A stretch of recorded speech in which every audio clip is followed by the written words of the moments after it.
103. Dissemos que as aparições têm algo de vaporoso.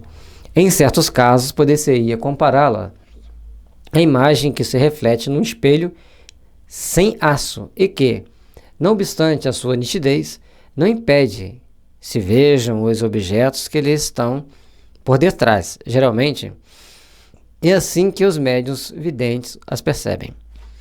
Se você tiver um espelho com um defeito arranhado, você vai ver que tem uma imagem ali, mas você consegue ver que tem alguma coisa atrás dele.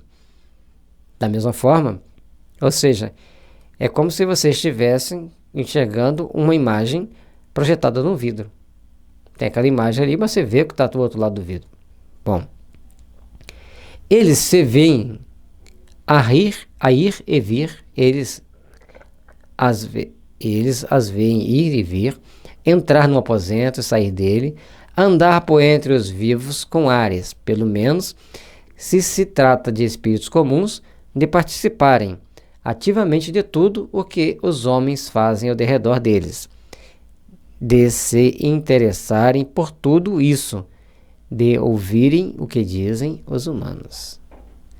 Então, a grande maioria dos espíritos que nos circulam, os videntes os veem, entra na casa, sai da casa, atravessa uma parede, entra no carro, entra no ônibus, né? Eles seguem o caminho normal e adoram participar das nossas atividades. Não sabem mais do que a gente, portanto, eles ouvem tudo que a gente fala, param para pensar em tudo que a gente fala e procuram ficar observando cada fato e criando dele as suas histórias, as suas fantasias.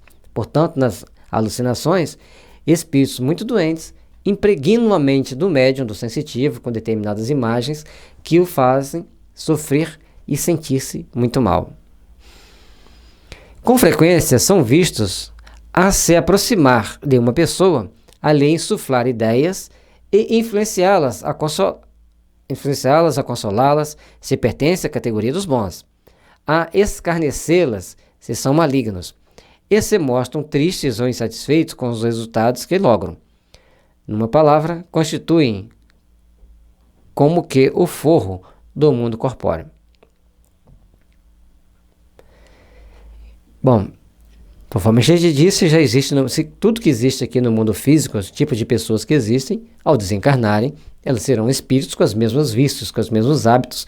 Lógico que cada vez que a gente passa por aqui, a gente dá uma melhoradinha, mas passaremos mais ou menos no mundo dos espíritos por aquilo que a gente fazia aqui. Então, aquilo que nós tomamos como atitude hoje, aquilo que a gente faz no nosso dia a dia, repercutirá na nossa vida no mundo espiritual e nós estaremos lá com os nossos sentimentos, com os nossos pensamentos. Ou seja, todos nós precisaremos vigiar aquilo que a gente pensa, aquilo que a gente quer fazer, aquilo que a gente faz, para sermos os mais limpos possível diante de determinados fatos, determinadas circunstâncias. Ou seja, não nos ferirmos muito a nós mesmos com as nossas próprias ações. Assim como tem espírito que incita ou nos mostra, nos levam a trabalhar no bem, tem aqueles que nos levam para o mal. E tem aqueles que nos induzem maus pensamentos, maus sentimentos, para que a gente fique em situação complexa ou complicada, mexendo no nosso emocional, no nosso mental, para que venhamos tomar atitudes inconsequentes. É bem, em muitos casos assim, que a gente vai vendo no dia a dia pessoas com doenças, tidas como doenças mentais graves, que na realidade ela tem um problema mental, ela tem que tratar, mas existe também o fator espiritual que tem que ser trabalhado, tem que ser educado e tem que ser tratado. Tal é esse mundo oculto que nos cerca, dentro do qual vivemos, sem o percebermos, como vivemos, também sem darmos por isso, em meio das miríades de seres do mundo microscópico. Olha, veja que coisa interessante. Além da gente ter um mundo cercado, cheio de espíritos, que agem e pensam como nós seres humanos, também nós temos a questão a se levar em conta dos micro-organismos, vírus e bactérias, que é o fato que toda vez que a gente respira, a gente está absorvendo o ar junto com essas. Também nesse ar tem poeira, tem vírus, tem bactéria. mas as nossas defesas do organismo estando estáveis, a gente passa por elas sem grandes problemas, sem grandes perturbações. O microscópio nos revelou o mundo dos infinitamente pequenos, de cuja existência não suspeitávamos. O Espiritismo, com o auxílio dos médiuns videntes, nos revelou o mundo dos espíritos, que, por seu lado, também constitui uma das forças ativas da natureza. Então, quando as pessoas que criaram o microscópio foram examinar, descobriu-se os micro-organismos, alguns deles perigosos. Assim também nós, médiuns, descobrimos o mundo dos espíritos e podemos traduzir para as pessoas que ele existe, descrever como ele existe. E fato interessante, quando alguém fala assim, eu olhei no microscópio e vi o seu catarro estava cheio de bactéria. A pessoa, uau, é mesmo? O que eu tenho que fazer agora? Aí chega um médium para essa mesma pessoa e fala assim, olha, eu estava olhando a sua aura, está muito cheia de manchas, você precisa de um tratamento energético, um tratamento natural, precisa de um tratamento espiritual. Quem é você? Eu não acredito nisso. Então, essa dualidade da mente humana, ele não vai falar para a pessoa que estava lá no laboratório com o microscópio avaliando o catarro dele. Eu quero ver para mim crer. Não, ele vai aceitar. E quando um médium fala para ele, dá as devidas explicações, a pessoa toma atitudes às vezes agressivas. Então é bom nós sabermos e entendermos que tem determinados momentos que nós não podemos nos expor de falar determinadas coisas porque o outro não vai aceitar e vai tomar isso às vezes até por ofensas. A gente já teve uma experiência numa determinada época que a gente estava com a percepção muito conturbada e a gente olhou para um colega e falou assim, olha, cuidado, você vai sofrer um acidente. Ele achou que eu queria que ele sofresse um acidente. Aí um dia ele sofreu um acidente.